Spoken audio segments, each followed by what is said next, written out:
back down to Florida, where we've got a call in the abortion rights measure. In Florida, this is Amendment 4, would enshrine abortion rights in Florida. This, as you see here, has 57% yes and 43% no, but 60% is the threshold that the yes side needed to meet in Florida for the right to abortion ballot measure, the amendment to Florida's state constitution. NBC News can project that the abortion rights measure in Florida will fail. It will fall short of a 60% threshold. Finally, let's look at one governor's race. We've got a governor's race to look at in North Dakota. And the governor's race in North Dakota at this hour, NBC News is projecting as too early to call. So again, lots of calls there. I think the one that, I don't know if it qualifies as a surprise, but I think one that Democrats were hoping was within their reach here was that Florida abortion rights measure. Joy, as you were talking about earlier in detail, and Nicole as well.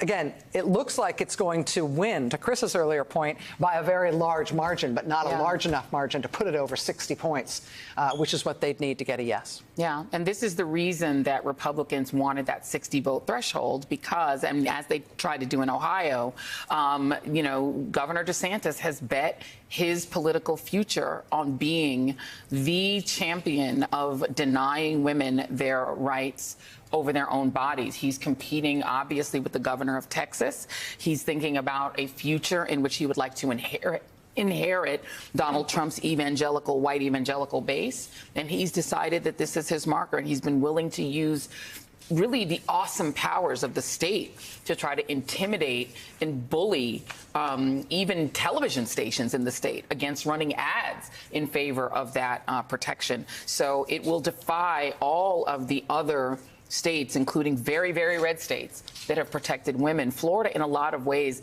it's going to be interesting. And when Stephanie is back, it will be interesting to talk about what Florida's future looks like as a place that can attract corporate headquarters and investment in a state where the governor routinely bullies companies, routinely sues companies that displease him, sued Disney, sued cruise lines, bullied schools about mask mandates, bullies TV stations about what ads they can run.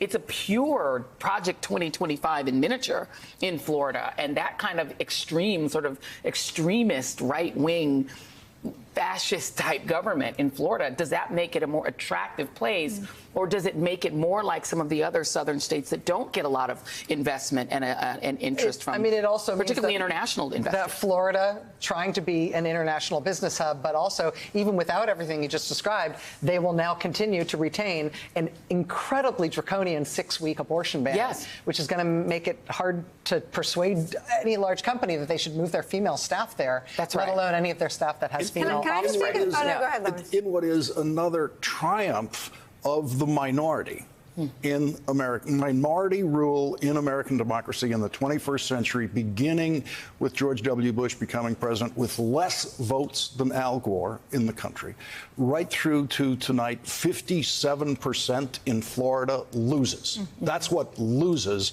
in Republican-defined minority rule government, which is intentionally designed and structured to be minority rule government. Wait till you hear about the filibuster. Yeah. It looks like a Senate vote where you see the motion fails 57-43. You're like, the motion fails? Nicole, I want to get you on this. Then we're going to go back to Steve on some All I North was going to say is don't lose sight of the number, 57%.